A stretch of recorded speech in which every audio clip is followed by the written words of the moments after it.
I am in charge of the cask program here, which means I make like one-off beers that can translate into bottle production beers. One of my fondest memories here is at Big Ridge. There's an annual cask festival, and my cask won a big gold medal prize. You win this like big wrestling belt that's like pretty awesome. The beer that I put was a White Rabbit dry hopped with Citra. White Rabbit is hoppy Hefeweizen. It's kind of a unique style. Most Hefeweizens are pretty low on the hops, but we paired it with Citra hops, which are like high in citrus flavors, grapefruit, pineapple, and so that pairs really well with the yeast, which has like a kind of a banana clovey flavor. And yeah, it's like a solid summer beer. And with the cask, we just put normal White Rabbit in a cask and re-fermented it with Citra hops, like a lot more than what's normally in there. And yeah, it was really good. Russell is not a big brewery. There's two of us here making beer today, and that's very typical. We also have a packaging staff, which is 5 people who are working right now. It's quite a small operation, a very tightly knit family. Russell's been around for 20 years. There wasn't really anyone doing the same kind of thing. Russell is really a true original BC brewery.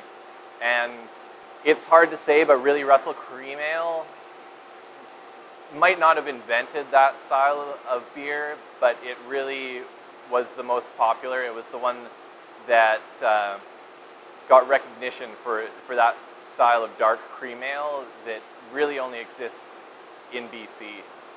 Back when I was first getting into beer drinking, Russell Cream Ale, finding it on tap at a restaurant or a bar that you're going to was a big deal.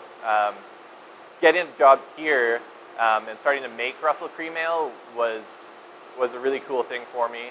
I'm a craft beer lover, and I would have to admit that you know, when I was younger, of course 18, you know, a lot of the beers that I did drink were lagers and pilsners.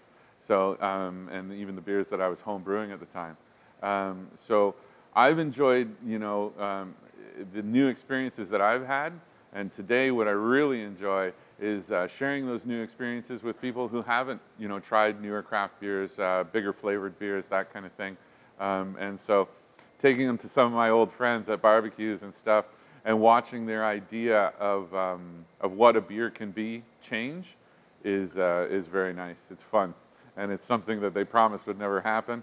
And I've been getting it to happen time and time again. So it's been a nice feeling. Right now, my favorite Russell beer, I'm just, you know, I've been favorite on Blood Alley Bitter for some time and White Rabbit, but right now my favorite is Eastern Promise's Pilsner, true Czech Pilsner. The whole beer is built around integrity. That's kind of where the name Eastern Promises comes from. And you know, very proud of that and happy to be drinking it on a weekly, sometimes daily basis.